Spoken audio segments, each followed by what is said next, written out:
Buenos días a todos, gracias por conectarse. Damos unos minutitos más para que terminen de conectarse los asistentes y damos comienzo al vivo de mercado.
Bueno, ahora sí damos comienzo a este nuevo view de mercado. Mi nombre es Matías Libretsievich, soy Sales and Trader de instrumentos operados en MAV, en Petrino Valores. En esta oportunidad les invitamos a compartir este webinar junto a Federico Filippini, Head of Research and Strategy en AdCap Grupo Financiero, y Paula Gándara, CIO en AdCap Asset Management, para discutir estrategias de inversión en este nuevo contexto ya pasadas las elecciones legislativas. Los fondos de AdCap son parte de la plataforma de fondos común inversión de Petrini Valores y a través de ellos podemos tener exposición en diferentes clases de activos. La idea de la charla de hoy es mantenernos actualizados con temas de mercado y escuchar tanto a Paula como a Federico, ambos con larga experiencia en la industria de fondos, para que nos comenten su visión acerca del comportamiento de las diferentes clases de activos post elecciones legislativas y de cara a los últimos 2 meses del año. Luego de dar su view, seguramente nos van a comentar cuáles son los vehículos adecuados para tomar un posicionamiento u otro, dependiendo de las expectativas que cada inversor tenga. La idea es que la charla dure unos 40 minutos, 45 minutos aproximadamente, y luego habrá un espacio de preguntas, las cuales las pueden ir dejando en nuestro chat para que luego, después al finalizar la presentación, podamos leerlas. Fede, decime si puedes compartir. Sí. Perfecto. Bueno, buen día para todos. Muchas gracias, Matías, por la invitación. Es un placer para nosotros, para Paula y para mí, representando a ADCAP, de participar en este seminario, eh, que como estábamos mencionando justo antes de que se abra, bueno, que está cambiando todo tan aceleradamente y que la verdad que la necesidad de estar actualizado cada vez es más imperante. Creo que están viendo todos la presentación en este momento. Un poco lo que quiero plantear yo es cómo se abre este nuevo desafío, estos próximos 2 años de Milei. Ya tuvimos los primeros 2 años de la Administración de la Libertad Avanza.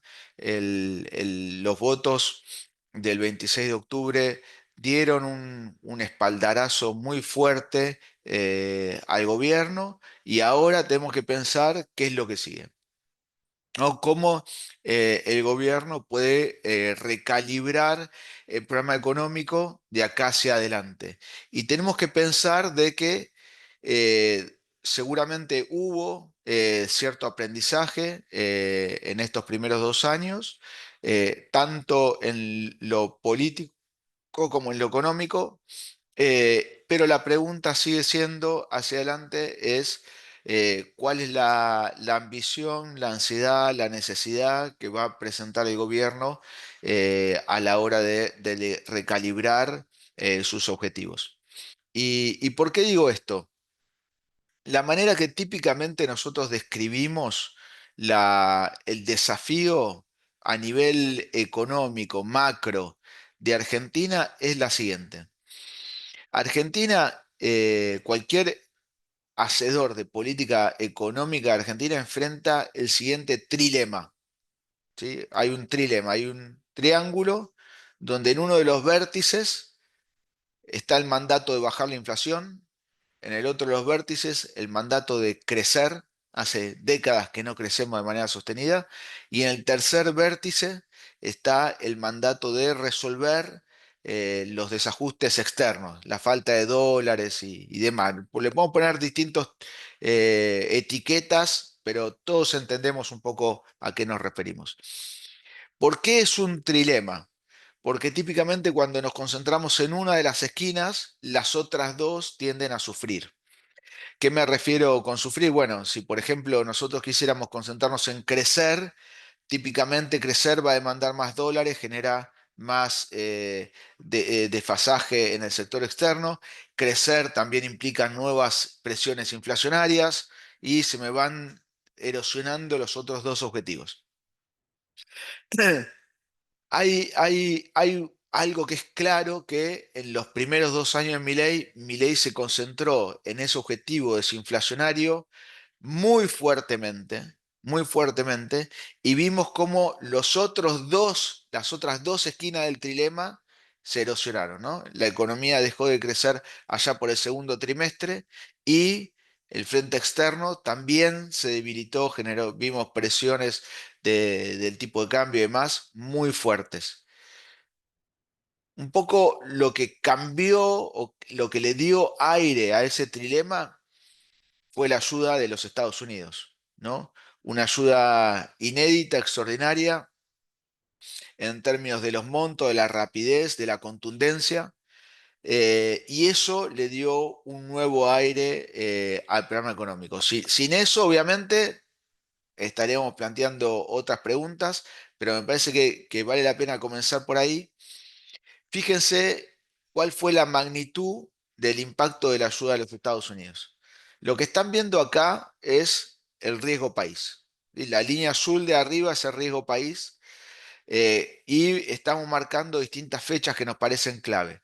El riesgo país en promedio, desde diciembre del 24, estaba rondando más o menos los 700 puntos básicos. Obviamente, cuando nos aceleramos eh, a los meses previos al anuncio del acuerdo del Fondo Monetario, hubo una suba de ese riesgo país cuando en particular el gobierno se focalizó en sostener ese ancla cambiario, ese crawling peg, y perdíamos dólares, ¿sí? Entonces, lo que tenemos claro, lo que aprendimos en ese momento es que el riesgo país es inversamente proporcional a los dólares que gasta, que quema el Banco Central en defender un tipo de cambio, eh, un régimen de tipo de cambio, en no facilitar la flotación, ¿no? Cada vez que hace eso, el riesgo país sufre. Fíjese ahora más venidos cerca en el horizonte, tuvimos las elecciones de PBA. Obviamente las elecciones de PBA nos pasaron de un escalón más o menos de 700 a un escalón de 900 puntos básicos. La segunda suba fuerte, se repite el mismo, llamémoslo, error de marzo a abril de este año, donde el Banco Central defiende un régimen cambiario y no permite la flotación. El Banco Central vemos que quema dólares, eso tiene una retroalimentación al escenario malo que todos los inversores estaban viendo, y el riesgo país sube más o menos hasta los 1.400 puntos. Hay algo que hay que tener en claro en esta descripción que yo estoy haciendo. Hay una situación que no es un equilibrio sostenible, que es que el riesgo país ande más o menos por los 1.000 puntos. Es difícil que veamos un país que tenga riesgo país más o menos por los 1.000 puntos. Es una de dos: o el riesgo país está en 700 o 600 y hay cierta probabilidad concreta, cercana de acceso a los mercados, o el riesgo país es como el de Alberto Fernández de la administración previa, que estamos en los 2.000 puntos y no tenemos acceso a los mercados. El riesgo país de 1.000 puntos es una situación inestable, ¿sí?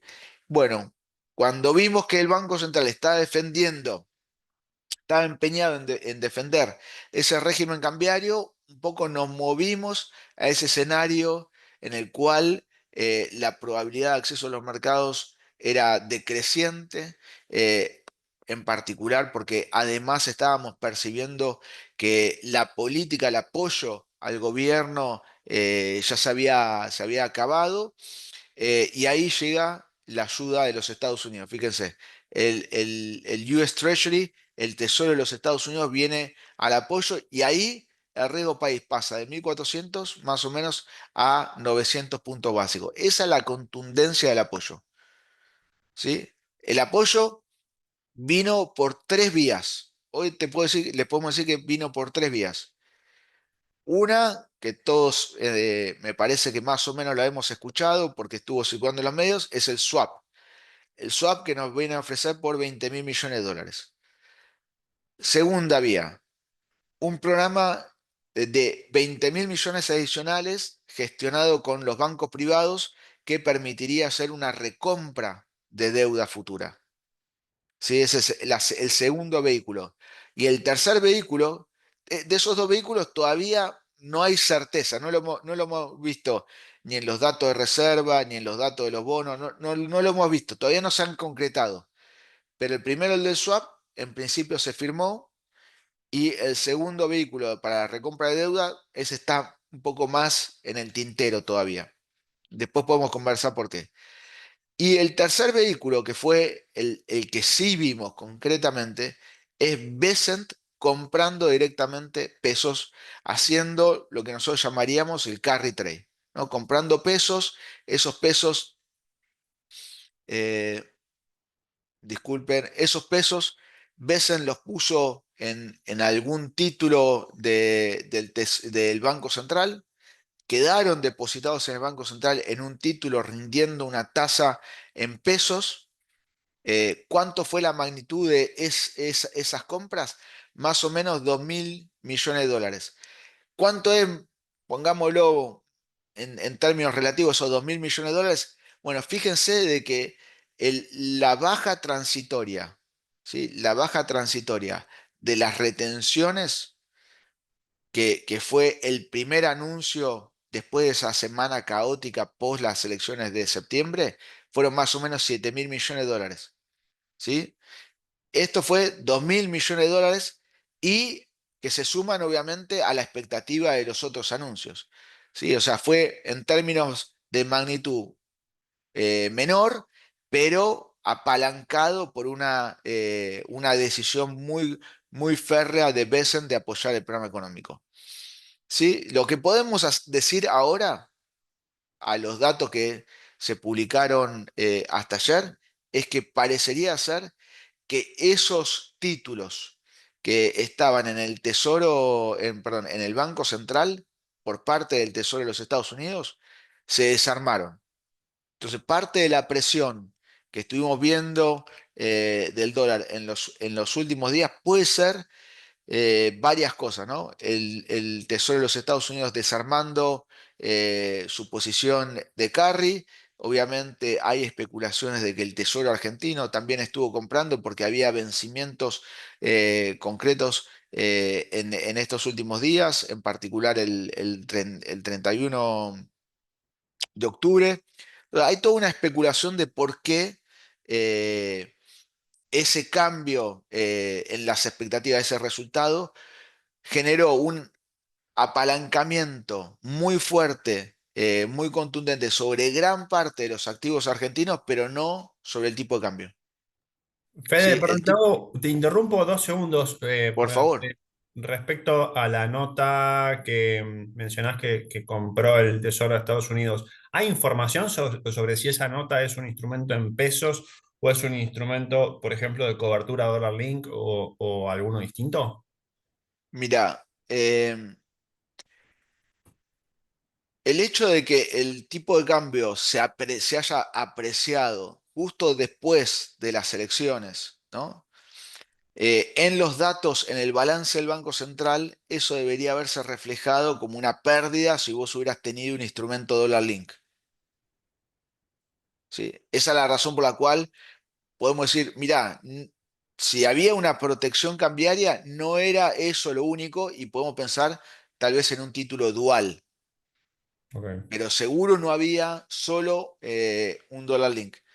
Eh, yo por lo que entiendo, y esto ya es más especulación de mi parte, ese título era un título en tasa fija en pesos, ¿sí? Haciendo carry trade hecho y derecho. Ok, gracias. Vale, no, no, no, por favor, y estoy más que receptivo a sus interrupciones y preguntas. Vale la pena decir una cosa, que es Bessent, Scott Bessent, hoy secretario del Tesoro de los Estados Unidos, que vendría a ser como el ministro de Economía de Estados Unidos, durante los 90 y los 80 formó parte era uno de los economistas más relevantes del fondo de Soros, de George Soros.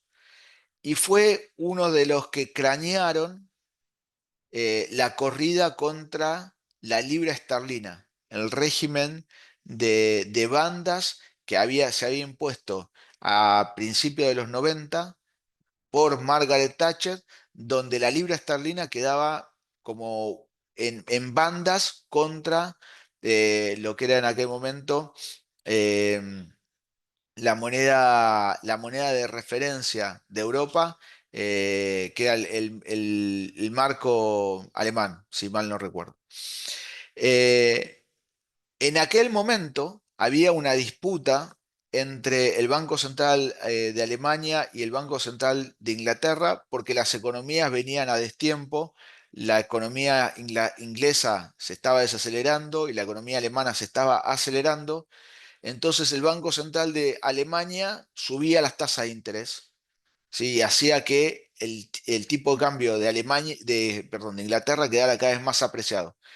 Al entender esa eh, desinton- desintonización entre la política monetaria, Bessent dijo, hay que correr, hay que ir y atacar a la libra esterlina.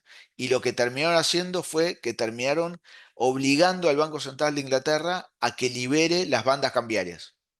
Entonces, en aquel momento, en los 90, Bessent fue el que atacó las bandas cambiarias del Banco Central de Inglaterra. Llama la atención porque en este caso está defendiendo bandas cambiarias. Y la razón es básicamente que Besant entiende que si en aquel momento Inglaterra hubiera tenido mayor apoyo, no hubiera sido posible atacarlas. Entonces, el apoyo tenía que ser contundente de los Estados Unidos y eso es un deal breaker, es algo que cambia el juego completamente. Ahora, cambia el juego completamente en lo financiero, atenuando la turbulencia financiera que tuvimos en el periodo entre elecciones, pero también lo cambia hacia adelante, ¿sí? Como les estaba diciendo, estamos avisorando hacia adelante un potencial programa de recompra de deuda. Ese programa de recompra de deuda es un programa que hoy podría comprar a valor de mercado todos los títulos 29 y 30 en legislación extranjera. Y de hecho, de la especulación sobre ese programa se vio porque esos títulos comenzaron a rendir menos que los títulos más largos. En los últimos días un poco eso se fue normalizando a los estándares argentinos, que es una curva invertida. Eh, entonces, ¿qué más les puedo decir? Que la pregunta es cómo va al gobierno recalibrar la política económica hacia adelante. Y me parece que en ese sentido, lo más importante es pasarles a ustedes que hay un proceso, unas fases, si quieren llamar, de cómo se puede dar esta normalización. Lo primero que tiene que suceder, y que me parece que hay bastante consenso dentro del equipo económico, es la normalización, déjenme llamarlo, adjetivarlo de este modo, del cambalache de política monetaria que tuvimos desde julio hasta acá. Fíjense, este es un gráfico que ilustra, el gráfico es la tasa de caución y todas las fechitas son anuncios del Banco Central haciendo un seguimiento quirúrgico de la cantidad de peso que había en el mercado. ¿Sí? Entonces subía un poquito, se recalentaba el dólar, me subían 2, 3 puntitos los encajes, me pasaron los encajes de promedios mensuales a ritmos de integración diarios. Entonces lo primero que tiene que pasar es que esto se tiene que normalizar. ¿Por qué es importante que esto se normalice? Porque con todas estas políticas hiper restrictivas que implementó el Banco Central, hay algo que se terminó completamente, que es el crédito. El crédito fue el motor de crecimiento, uno de los principales motores de crecimiento del 2024, de la primera mitad del 2025, y hoy le podemos decir que el crédito está muerto.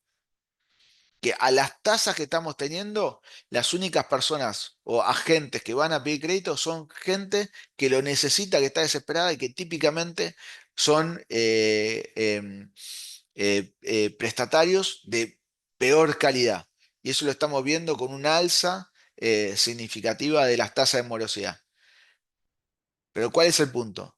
Yo le decía, ahora el gobierno tiene que rebalancearse en el trilema. Tiene que volver a decidir, che, ¿vamos a un objetivo de inflación de 0 o de 0,5 en los próximos meses? ¿O podemos relajar un poquito eso y concentrarnos en el corto plazo un poco más en el crecimiento? Y me parece que la idea viene un poco por ahí. Tratar de recalibrar el programa económico para que haya crecimiento y, como les decía hace unos segundos, uno de los motores para ese crecimiento tiene que ser el crédito. Y para que haya crédito tiene que haber liquidez disponible para los bancos, que hoy está encerrada en los encajes. Ahora, yo le diría que el equipo económico, en lo que va de su tenure, cometió tres grandes errores. Después podemos tratar de asignarle quién los cometió, pero podemos por lo menos puntualizarlos. El primer error fue eh, desacelerar o flexibilizar, relajar la política monetaria demasiado agresivamente a mediados del 2024. O sea, a mediados del 2024 el dólar se picó y lo único que calmó toda esa dinámica fue el blanqueo. Error número uno. Error número dos, reducir la tasa del crawling peg a principios de este año de 2% a 1%. Completamente innecesario, nadie lo buscaba. Y error número tres, el desarme de las LEFI. No tenemos esos tres errores. Me parece que el gobierno entendió y que no quiere volver a cometer el error uno, que era relajar la política monetaria muy rápido. ¿Por qué es tan importante no relajarla muy rápido? Y esta figura me parece que lo muestra. Todos los funcionarios del Banco Central, desde el presidente Bausili hasta el vicepresidente y todo lo que uno pueda conversar, te están hablando de que hay pasos para hacer en términos de recompra de reservas, pero que van a depender en estas circunstancias de cómo venga la demanda de pesos, de la dinámica de la demanda de pesos. Entonces yo lo que hago es acá les muestro cómo viene esa demanda de pesos. El gráfico este lo que muestra es M2 privado, ¿sí? No transaccional, pero eso es un detalle muy técnico. M2 privado. El fan chart, ese abanico que se abre de la proyección, es el fan chart que había presentado el propio Banco Central después de, el anuncio del programa con el Fondo Monetario. Y lo que vemos en este gráfico es que la demanda de pesos sistemáticamente estuvo por debajo de esa proyección. ¿Sí? ¿Por qué? Y eso fue mucho antes de las elecciones. ¿Por qué está por debajo tan débil esa demanda de pesos? Y hay un gobierno que durante meses hizo campaña diciendo que el peso es una moneda que podemos tirar a la basura. Yo creo que esa idea permeó y que hoy, más que nunca, los argentinos buscan respaldo en el dólar. Hoy más que nunca, y sobre todo después que se levantó el cepo, los argentinos van y tratan de ahorrar en otros instrumentos, ¿sí?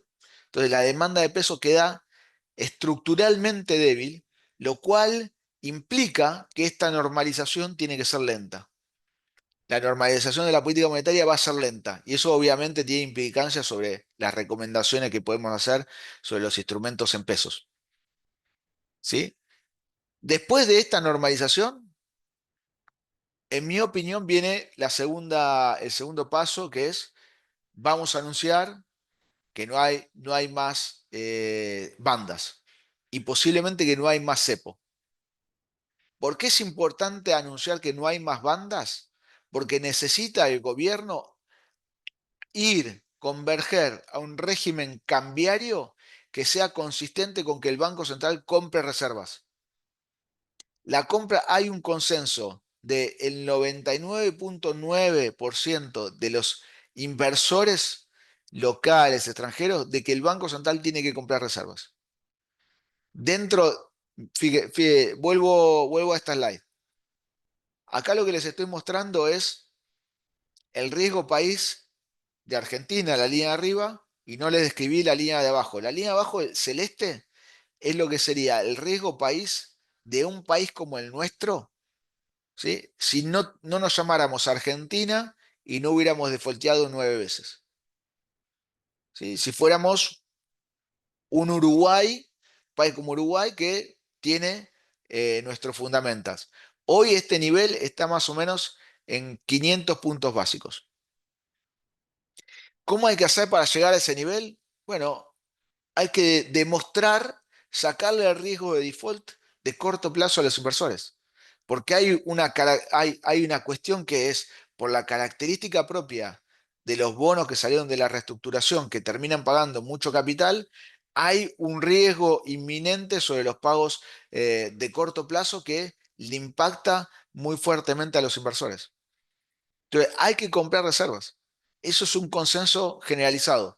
Este régimen cambiario no es consistente con eso. Porque tenemos que comprar en el piso de la banda, que hoy está más o menos en 900 pesos, imposible. ¿Sí? Entonces, después de normalizar los encajes y que más o menos levante la demanda de peso, anunciamos que salimos de las bandas y salimos del cepo. Fede, ¿vos estás convencido o vos crees que ellos están con una intención también de acumular reservas vía compra de dólares? O entiendo que hay otros mecanismos, como por ejemplo la emisión de deuda. ¿Dónde crees que ellos Mirá, están viendo esa? A ver, creo que la necesidad está clara, la pregunta es el cómo, ¿no? Mirá, gracias por la pregunta, Isaac, me encanta. Mirá, este es el gráfico de la dinámica de las reservas netas. ¿Sí? Reservas netas según cómo las mide el Fondo Monetario. El único momento en el cual la tendencia negativa se cambia es a mediados de mayo, junio. ¿Sí? Donde teníamos la cosecha gruesa a pleno, teníamos la gente del agro tenía el incentivo a liquidar antes, ¿sí? Porque el beneficio de la baja transitoria de las retenciones se terminaba el 30 de junio. Todo el mundo está diciendo, che, tenés que comprar reservas, y el Banco Central nos dijo, no, minga, yo voy a acumular reservas a través de transacciones financieras. ¿Qué hicieron? Emitieron un bonte, emitieron un repo, emitieron otro bonte más chico, después hicieron los trade blocks, ¿sí? En principio, este es un gobierno que nos tenía acostumbrado a eso. ¿Cuál era el argumento en ese momento? El argumento es que si el Banco Central compra reservas, la contracara de esa compra de reservas, si los dólares que compra, a alguien les está dando pesos. ¿Sí? Entonces el Banco Central está emitiendo pesos. Ahora, en un contexto en el cual la demanda de pesos crece y ya tuviste una neutralización gigante de lo que llamamos el monetary overhang, el excedente monetario, podemos plantearnos, sí, ahora sí lo puede hacer genuinamente el Banco Central. Porque si no lo haría, el tipo de cambio debería tender a apreciarse todavía más de estos niveles, en principio de forma transitoria, pero va a haber un espacio para hacer eso. Para mí el espacio para hacer una compra genuina de reservas va a estar a partir de mediados de Q1 y ya yendo a Q2 con la cosecha del campo, y más decía sobre la cosecha gruesa, donde va a haber esa oportunidad, vas a tener esa ventana y me parece que va a suceder. Pero antes de que eso suceda, tenemos que anunciar, che, vamos a un régimen cambiario donde el Banco Central puede comprar y vender cuando quiera, no adentro o fuera de las bandas. Entonces, normalizamos los encajes, salimos de las bandas.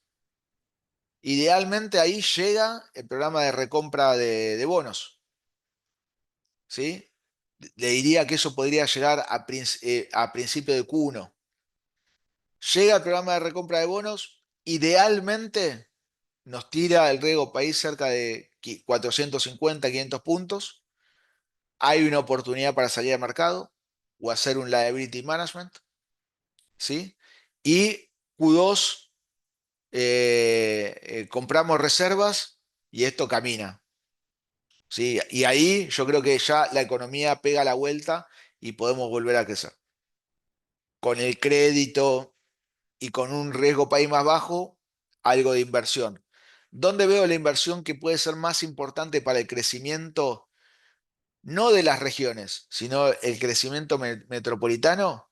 De la construcción, del real estate, que está parado hace décadas. Hay dos cosas que tienen que suceder para que la construcción levante. Uno, el costo de la construcción tiene que caer, que eso en particular lo que tiene que caer es el costo laboral, porque el resto de los costos viene bastante bien a partir de la apertura comercial. ¿Por qué puede bajar el costo laboral en la construcción? Bueno, gente de la manufactura, del sector manufacturero que se pase a la construcción, operarios y demás de la industria manufacturera. Y por otro lado, con otro riesgo país, los precios del real estate también subiendo. Ampliamos márgenes y la construcción puede ser un motor, así como puede ser un motor el crédito, ¿sí? Y con eso cierro la historia linda, ¿sí? Hasta ahí todo puede salir bien y demás. Yo veo tres lugares donde la cosa puede no funcionar.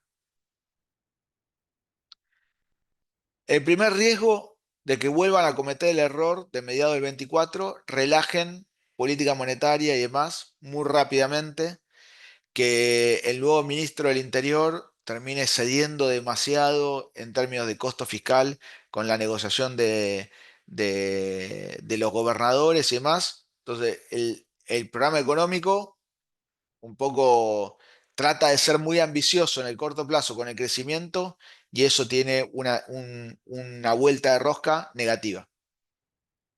¿Por qué? Porque de vuelta nos van a sobrar pesos, vamos al dólar, techo de la banda, el Banco Central tiene que vender dólares. Ya no sé si ahí nos va a rescatar Scott porque nos va a decir, che, muchachos, pará, esto no son elecciones, no es un evento, esto es otra cosa.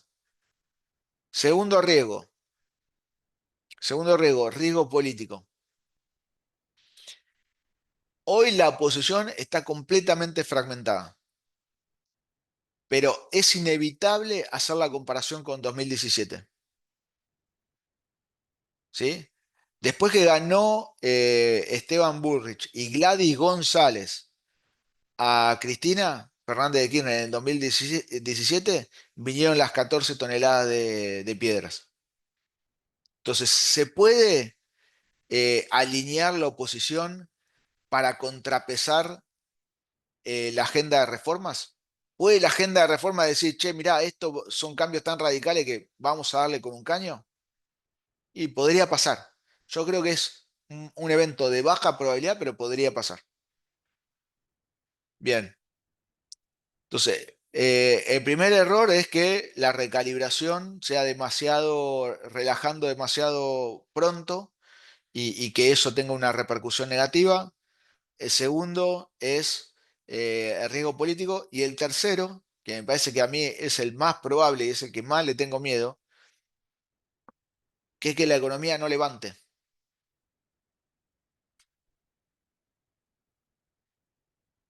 Uno de los desafíos más grandes que tiene este programa económico es crecer, no bajar la inflación. Pues el quiebre de la inercia inflacionaria ya sucedió. Estamos en una velocidad crucero de inflación que viaja a 2%. Si la bajáramos a 1%, yo creo que nadie vota, no hay una persona que vote, que no haya votado, que vote a Milei. Ese cambio no es significativo.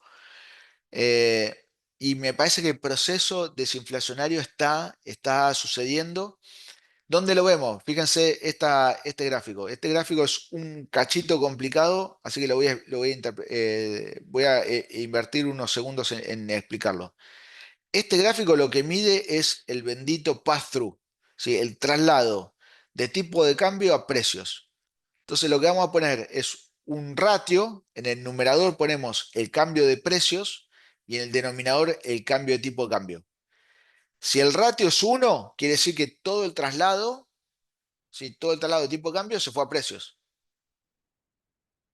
En una economía típica latinoamericana, ese traslado a precios es más o menos del 20-25%.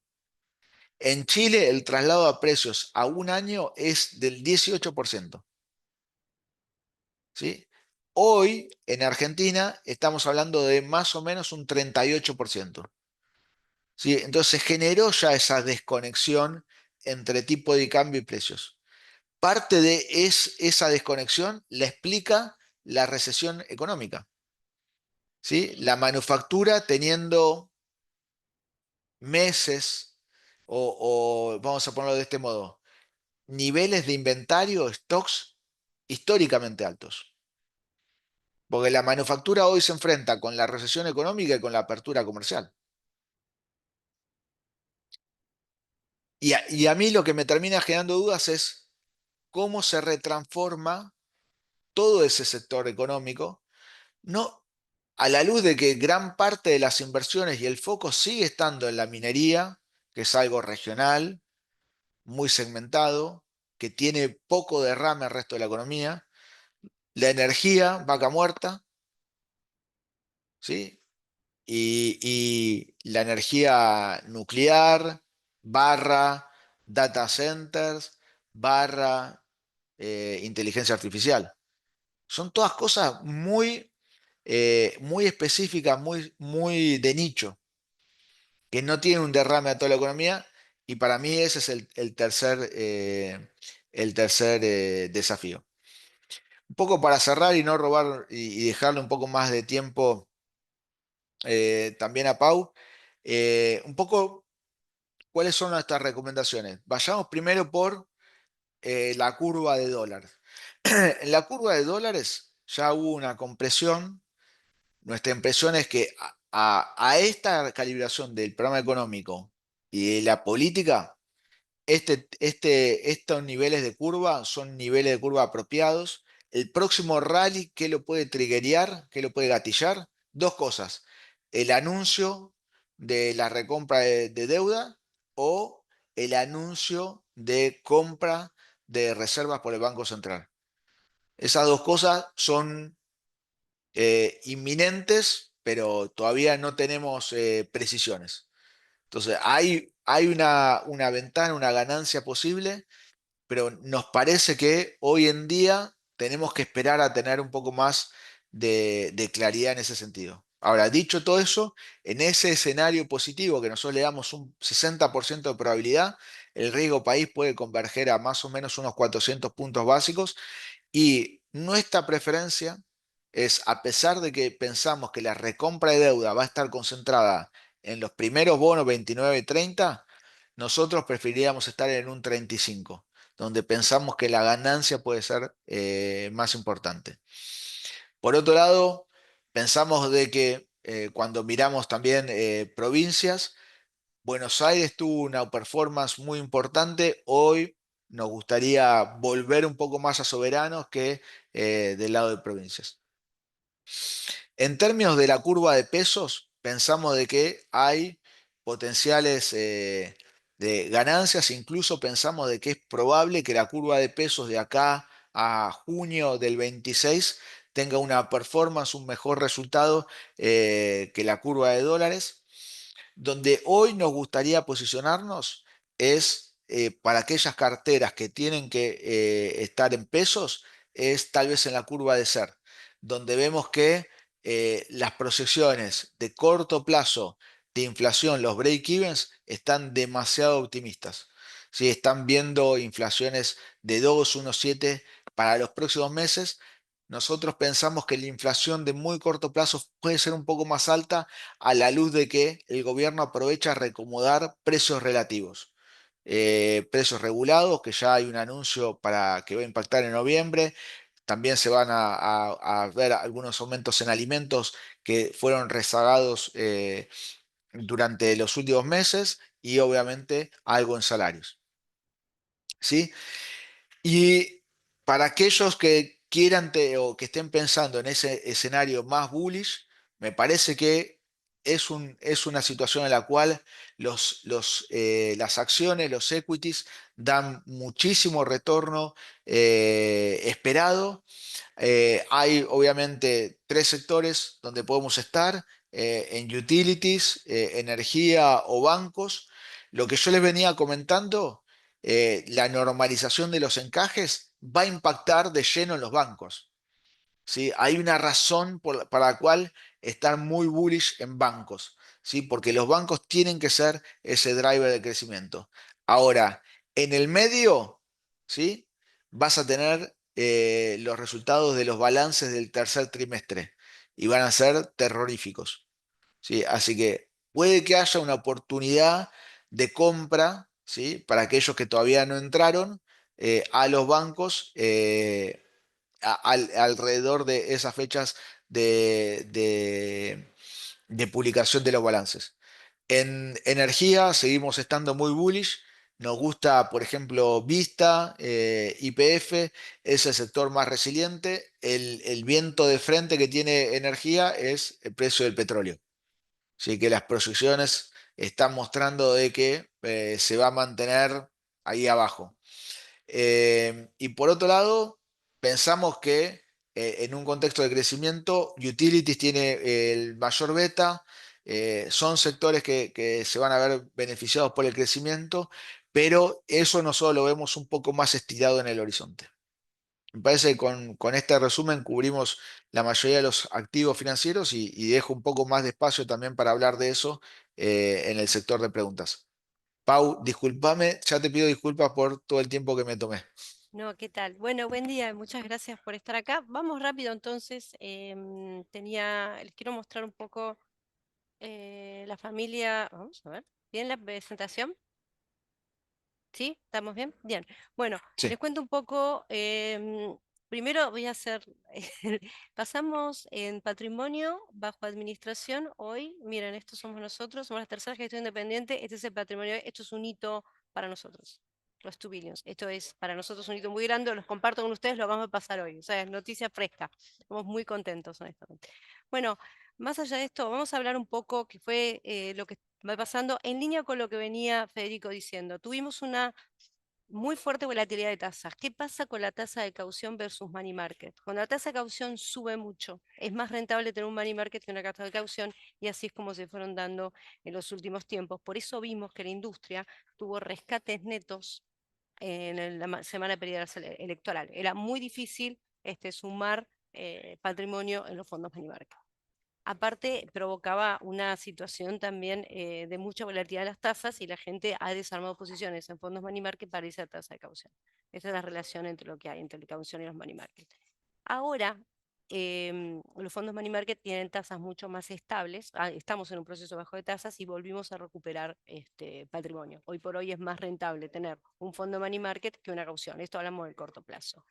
Para eso tenemos el ahorro dólares, que es un fondo que invierte básicamente tal cual con un money market, que tiene el mismo esquema de pagos en cuentas remuneradas, plazos fijos, caución en dólares. Una TNA de 2,56. El ahorro pesos y el ahorro dinámico, este es al día de ayer. Creo que con esta situación de baja de tasas que estamos viendo, tenemos que pensar en los instrumentos a devengamiento. Cuando hay situaciones de estrés, vemos que los fondos money market son los que más retorno dieron, porque tenés la curva invertida, ¿no? Las curvas invertidas proporcionan un mayor retorno, por supuesto, en los instrumentos de devengamiento. Imagínense que hicimos plazos fijos al 70-80% en épocas, en este periodo electoral. Hoy eso está a la baja, pero ¿qué es lo que está raleando? La curva en pesos.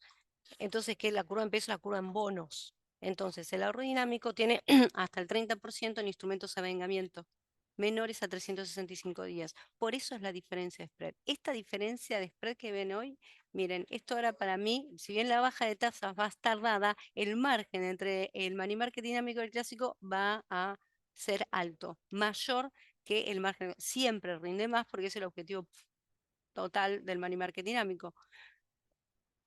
Capaz puede llegar a rendir parecido, pero hoy por hoy estamos en un momento de mayor margen, ¿no? Para las personas que buscan entonces posicionar la liquidez, estamos recomendando más el ahorro dinámico porque para aprovechar este margen de spread que tiene en este contexto de bajas tasas. Y esta es la muestra que es los retornos históricos. Siempre el money market dinámico dio más que el money market clásico. O sea, esto es para mostrarles en términos históricos que ha sido así. Tal cual dijo Fede, vamos a tener hoy, pensamos que el posicionamiento en pesos va a tener mayor retorno que los posicionamientos en dólares. Podemos hablar de carry trade. El carry trade también, esto es lo mismo que mostró Fede, pero sin los gráficos, pero es que básicamente el dólar se mantuvo cerca del techo de la banda, pero hay unas cosas que yo le quiero mostrar. Estos son los fondos del carry trade, fondo de caps. El peso plus T+1, que ahora son todos T+1, y los fondos SAR.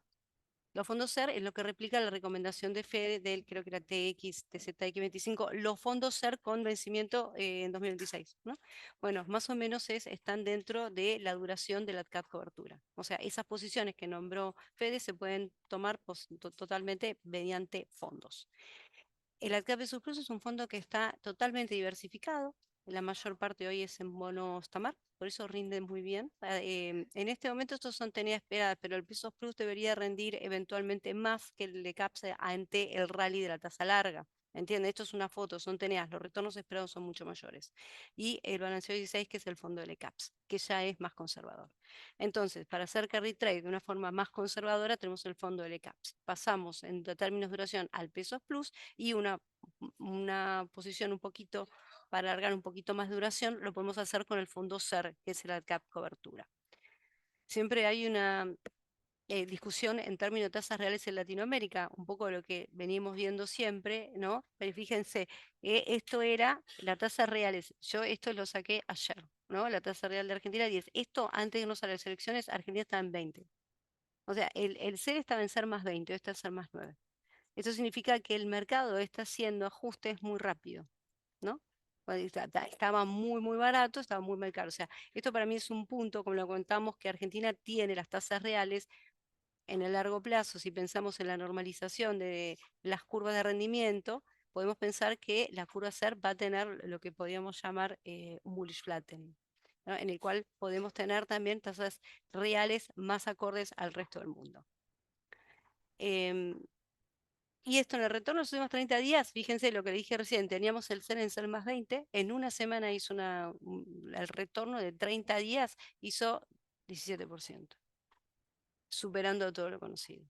Y con el rally de las curvas, logramos que los fondos tengan un retorno superior a la batlara, a plazo fijo. Y al SER, obviamente, que ya a una velocidad crucero, como dice Fede, una velocidad crucero del 2%, ya es fácil ganarlo. No estamos en una situación como el año pasado que el SER le ganaba todo y no podíamos, o sea, siempre perdíamos en términos del SER. Hoy al SER es fácil ganarle. Teníamos con un problema el plazo fijo y hoy no es más. En el último tiempo, con la normalización de las curvas, los fondos también le ganaron, o sea, al plazo fijo. Los 3 fondos de carry trade le ganaron al plazo fijo. Esto es buenísimo para los que seguimos los retornos y las estrategias de fondos todos los días, poder decir, tengo un instrumento súper competitivo a la hora de posicionarme como objetivo, quiero ganarle al CER, le gano seguro.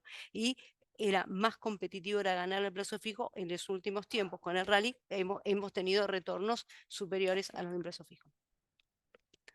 Por eso es importante lo que decía Fede, es posicionarnos en SER. El SER es el que va a seguir posiblemente teniendo retornos, como les muestro aquí, en términos nominales. Si apostamos a la normalización, tenemos que apostar al SER, ¿no? Protección contra devaluación, hecha la ley, hecha la brecha. Esto tuvimos una presión muy fuerte a la devaluación de cartera, a la devaluación, perdón, al posicionamiento en cobertura, sobre todo para las personas o las empresas que fueron encepadas que están en el cepo, al no poder adquirir dólares, adquieren dólar link, pero habiendo sí, con esta expectativa de evaluación o posible, acá tiene que ver un poco cómo se van dando en el relative value, qué es lo que se espera, ¿no? Con respecto a esto, nosotros creemos que va a seguir teniendo devengamiento propio. Hoy tenía un devaluación +4, esto está en devaluación +4 más o menos, en la cap moneda, es un fondo bastante conservador, tiene muy buen perfil, es casi todo corporativos, y creo que es importante destacar que en la medida que esto va mucho con la brecha, ¿no? Y pasa a ser un poquito, si bien es un dólar link y debería de cubrirnos por devaluación, tiene un sesgo más bien especulativo. Cuando hay mucha presión a la dolarización, a la devaluación de carteras, pasa a estar muy, muy caro. Y cuando pasa a estar, cuando se va esa presión y cuando la brecha cae, pasa a estar muy barato, se tiende a tener, el comportamiento pasa a ser mayor especulativo. Por eso siempre digo, ojo con la cap moneda, compensarlo, aún siendo conservador, para carteras muy conservadoras. Acá el que puede dolarizarse lo prefiere dolarizarse, y los que quieren hacer quieren jugar un poco con con el tema de la evaluación, es una alternativa. En financiamiento estamos posicionados en la CAD Financiamiento Megra, es un fondo que invierte en instrumentos TAMAR de empresas, invierte en cheques, pagarés y ese tipo de instrumentos de financiamiento, por eso hay su nombre, y realmente se está posicionado en plazos fijos, instrumentos con devengamiento a tasa muy alta, se aprovechó el momento de tasas para posicionarlo, entonces hoy tiene una TNA estimada, creo que es por hoy la más alta de los fondos, hoy por hoy. Fíjense que supera bastante bien a la TAMAR y a las LECAPs y a los BONCAPs. Hoy por hoy, y es sumamente conservador. La duración es 0,16, es 60 días el plazo del fondo, y tiene una tenía estimada del 50%. Creo que es un muy buen momento para entrar a este fondo. Este fondo lo estamos recomendando en alguna medida donde poníamos el pesos plus, si yo lo comparo más o menos en términos de duración y en términos de retorno esperado, si bien es un T+2, por eso siendo un T+2 y demás, hay que esperar un poquito quizás que el horizonte de inversión nos cruce los 2 meses, como para que puedan tener el devengamiento que el fondo está pensado para ese fin. Y acá tenemos los fondos en dólares, esta presión a la dolarización, esto ya lo vieron con Fede, pero les cuento un poco. El ahorro dólar, como el fondo Money Market, que para mí es uno de los productos mejores mercados. Fíjense que en términos de flujo, los Money Market en dólares fueron los más buscados desde el blanqueo. Hoy por hoy ofrece una tasa totalmente competitiva y tenés liquidez en el momento, ¿no? Es un T0. El renta dólar, que es un fondo diversificado, es un fondo extra TAM, sigue siendo el TAM, tiene porcentaje diversificado tanto en la TAM como en instrumentos en Estados Unidos. Tiene Brasil, Chile, Uruguay y tiene una TNA de 5,70, y el YOL Dólar Plus es un fondo, es más largo, es un poco, trata de replicar un bono MEP, ¿no? Decir, bueno, yo tengo un bono de una de buena calidad crediticia, y tenés una TNA aproximada del 6% ya en casi 2 de duración, ¿no? El rentador es mucho menos volátil, lo vemos más parecido para carteras conservadoras. Ahora voy con esto a las carteras sugeridas. Acá, esto un poco para que tengan en cuenta en fondo en términos cómo armamos las carteras, la conservadora, el CAPS y el dinámico. Tenemos que aprovechar la diferencia, este margen tan grande que tiene el dinámico, le ponemos un poco de LECAPS.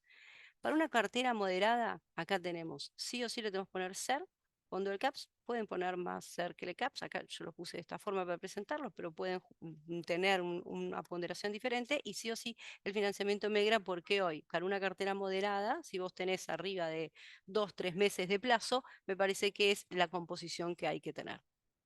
Y de más largo plazo, en línea con lo que decía Fede, tenemos que irnos a acciones y hacer, ¿no? Que son las carteras agresivas. Y aparte, bueno, todo el tema accionario de si, bueno, con esto si se da la liberación del cepo, la entrada en los índices internacionales, que igual si creo que entramos es a finales de 2026 un poco la discusión, ¿no? Falta mucho para que JP Morgan vuelva a discutir del tema, pero si el mercado se anticipa, si salimos del cepo y demás, vas a tener presión hacia el mercado accionario. Ahí tiene mucho potencial. Todo lo que es acciones tiene muchísimo potencial.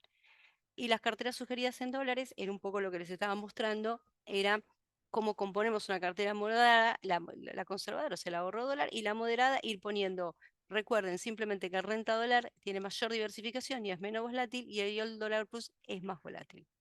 Entonces, con los 3 fondos ustedes pueden tener perfectamente una cartera con una duración de 1 año y medio que de una tenida de 5,5 o 6%.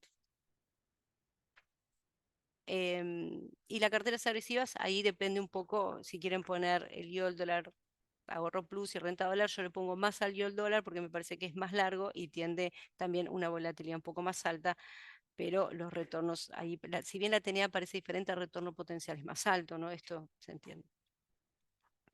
Bueno, bueno, está la composición de carteras, que después se las dejo cómo tenemos compuestas las carteras en los fondos, el balanceado 16, las caps, el cobertura, este es el promedio de vencimientos, estas acciones cómo están, y el cobertura, el Stonser, como lo tengo, fíjense que tiene el 56% en vencimientos 2026, por eso decía, fíjense que puede replicar la duración más o menos de la parte atractiva en ese tramo de la curva. Bueno, lo podemos abrir a preguntas, si tienen preguntas, si quieren que me explaye en otros puntos. Bueno, ahí vemos mientras aguardamos a ver si hay alguna pregunta en el chat. Yo les dejo una pregunta, no sé si responde Federico o vos, Paula. En un escenario de riesgo país cercano a 400 o 500 puntos,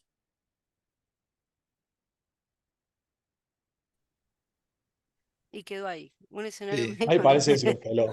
Buenísimo, Fede, Pau, la presentación. Les hago alguna consulta que es recurrente en Perdón, clientes. ahí volvió a Mati. Ahí Si querés está. terminar, después seguimos con vos, Ah, Agus.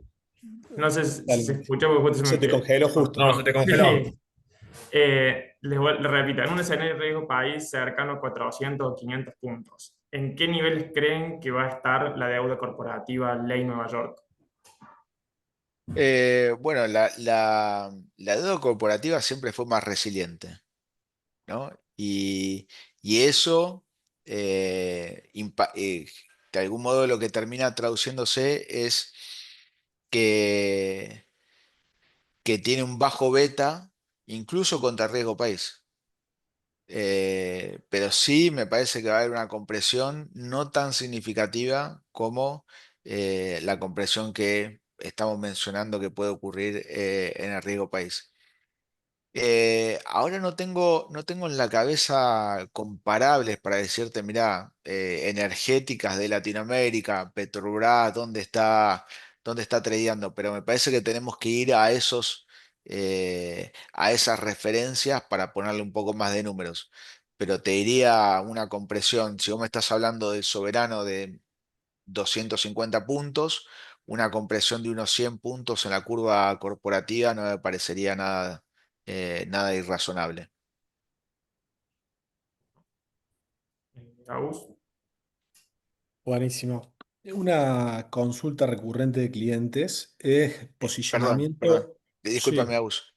Vuelvo a reiterar el chivo que mandó Pau, porque hay un fondo, el fondo MEGRA, que es de medianas y grandes empresas, de baja volatilidad y demás, de ALCAP, es un atractivo justamente para apostarle a esto, el riesgo corporativo que vos mencionabas, Mati. Bueno, Perdón, Agustín. Igual ese es un no, no hay fondo, problema. es en pesos, ¿no? ¿El Megra o es un El fondo? MEGRA es un fondo en pesos, sí, sí, Sí, sí, sí. Los ok, dólares son los que les mostré, después se los pasan, están acá atrás, es un fondo en pesos, sí. perfecto. Composición dólar-peso. ¿Cómo lo están viendo adelante en este escenario base? escenario base que funciona en el techo de la banda hasta el año que viene. Digamos, un escenario de que no se desploman las tasas y que siguen las bandas. Pau, ¿querés tomarla? El escenario dólar-peso, vos decís para las carteras en este momento, ¿cómo pueden Sí, tener un una cartera de rendimiento? retorno total, alguien que no necesita cobertura en dólares per se. Y no, yo le pondría mayor porcentaje al carry que te puede dar el peso en este momento. Tenés mayor capacidad de retorno, porque los bonos en dólares hicieron un rally muy fuerte ahora. Los bonos en pesos son más higher beta y tienen más lugar de compresión.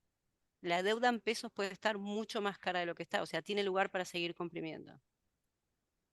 Entonces me Sí. parece que yo, si tengo un retorno total, ahí podés tener una posición más grande en dólares, en pesos que en dólares. Vos fíjate que nos fuimos, muchos clientes nuestros tomaron posiciones, se dolarizaron muchísimo antes de las elecciones. O sea, el mercado está sobredolarizado.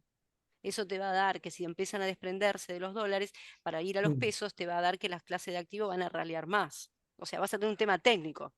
Más allá de que eventualmente la misma economía, el mismo funcionamiento de la economía, si te organizas vas a tener que decir, bueno, no hubo demanda estacional. ¿Viste? A veces pasa, vas a tener una estacionalidad propia de la venta de dólares para pagar la tarjeta de crédito. Va a pasar porque fue realmente, llegamos a niveles de horizonte. La balanza de pagos que mostró números récords de la decisión o no. En Sí, los sí, sí, números que sí. sacó el Banco Central. Es tremendo. Por eso te va un margen que si te vas a pesos, vas a tener un rally técnico prácticamente. Más allá del potencial de tasas que para mí lo tiene. Y el tema de rally quizás más viene del lado de la tasa que del lado del dólar, ¿no? Eso es lo que estamos planteando a la hora de carry. Si bien hablas de dólar, yo creo que tiene mayor comprensión vía tasa. El devengamiento de tasa va a ser importantísimo. Fondos como este te van a dar ese view. Muchísimas gracias. Les transmito una pregunta del público. Sí. Dice, la leo textual, comparto la idea de que uno de los escenarios sea de crecimiento débil. La consulta es, a criterio de ustedes, ¿qué medidas concretas debería tomar el gobierno para estimular el consumo y lograr efecto a corto plazo? Creo que un poco lo mencionaste, pero capaz que... Mira, voy a ir con el comentario impopular, como se dice, unpopular opinion. Eh, Me parece que lo que no tenemos en este contexto es que desesperarnos por crecer. Me parece que el eslogan que nos pasó Milei, la economía va a rebotar como las burbujas del buzo, eh, de algún modo terminó generando la dinámica que vimos después. Esa ansiedad por traer crecimiento adelante es un problema. ¿Cómo hay que manejarlo? Entonces, esa dinámica de que, bueno, la economía no va a responder, hay que manejarlo con política. La política debe cumplir un rol más importante, ¿sí? La política para discutir cómo es la economía, digamos, si Milei realmente se siente empoderado, tiene que comenzar a ver cómo va a ser la economía de acá a 6 años, o, digamos, con un horizonte mucho más largo. Y esa economía debería cambiar relativo a la estructura de economía tan arraigada que tenemos eh, típicamente, que fue una economía cerrada. Eh, Más que nada yo iría por la respuesta más política que económica.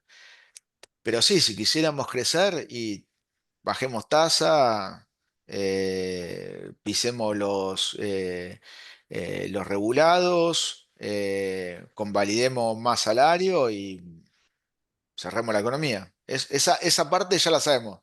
Lo que pasa que nos mordemos la cola siempre. Eso no es crecimiento sostenible.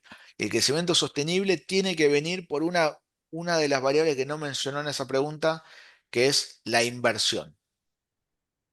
O sea, en este país lo que falta para crecer en serio es invertir. Espero haber respondido. Buenísimo. Te hago, no tenemos más preguntas del público y siendo que ya pasaron, ya estamos cumplidos con el tiempo y para no ser extensivos, para respetar el tiempo del público, te hago la última para que no la extiendas más de 5 minutos. Vos mencionaste sobre los balances bancarios que vamos a ver ahora en noviembre, que van a venir pésimos. ¿Qué deberíamos estar preparados para ver? Que claramente es algo, es sobre algo que pasó en el pasado, relativo seguramente a la enorme volatilidad de tasas que tuvimos en los últimos meses. ¿Y qué bancos crees que pueden llegar a ser más afectados y menos afectados?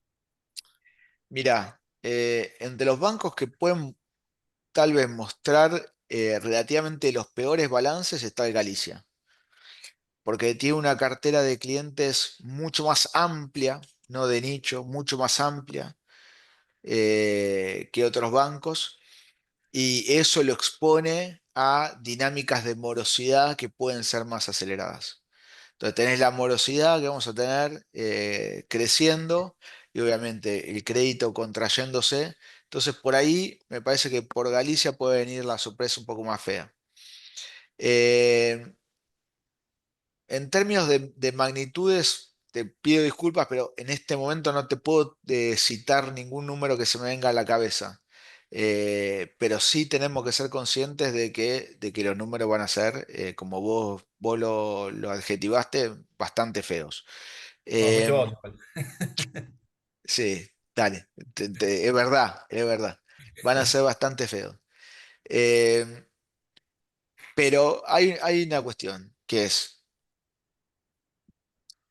de crecer, el sector bancario es uno de los sectores que tiene mayor potencial fácil, fácil, esa es la clave, sin hacer mucho. O sea, para crecer el sector bancario no es que tiene que ir a abrir sucursales, inventar nuevos productos, no, está todo ahí.